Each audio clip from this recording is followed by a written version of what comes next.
कुछ कहानियां होती हैं जो वक्त के पन्नों में दबी रह जाती हैं, जिनमें ऐसे राज छिपे होते हैं जिनसे दुनिया अब तक अनजान है। कहते हैं किस्मत से कोई नहीं बच सकता, लेकिन एक इंसान था जिसने किस्मत से बगावत की, जिसने अपने भाग्य को चुनौती दी और बन गया कुछ ऐसा जिसकी कल्पना उसने खुद भी कभी नहीं की थी। न पूरी तरह इंसान, न पूरी तरह जानवर, बल्कि एक ऐसा श्राप जो चांद की रोशनी में जाग उठता था। इसकी शुरुआत हुई एक भव्य और समृद्ध साम्राज्य से, जहां हर सुबह शांति और खुशियों की किरणें बिखरती थीं। वहां का राजा पराक्रमी था और उसकी रानी सौंदर्य व करुणा की मूर्ति। उनकी एक ही बेटी थी जो राजा की आंखों का तारा और राज्य की मुस्कान थी। राजकुमारी की हंसी से महल गूंज उठता था। उसकी छोटी सी मुस्कान राजा की सारी थकान मिटा देती थी। मगर उस राज्य की शांति के पीछे एक अंधकार सांस ले रहा था, जो एक दिन उनके सुख का अंत बनने वाला था। एक दिन राजा की प्रिय रानी अचानक बीमार पड़ी और कुछ ही दिनों में इस दुनिया को अलविदा कह गई। रानी के जाने से महल का हर कोना सूना हो गया। पूरा राज्य शोक में डूब गया।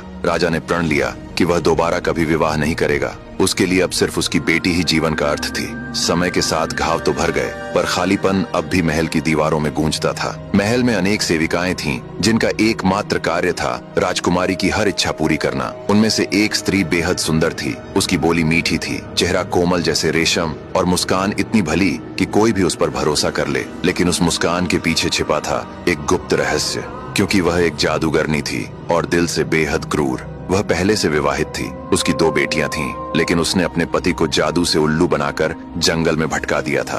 रानी की मृत्यु के बाद उसने अपने मन में एक दुष्ट योजना रचनी शुरू की, कैसे वह राजा से विवाह करे और अपनी बेटियों को राजकुमारी के समान स्थान दिला दे। वह योजना धीरे धीरे आकार लेने लगी और यहीं से शुरू हुई किस्मत से बगावत की कहानी। अब आगे क्या होगा, जानने के लिए देखिए अगला भाग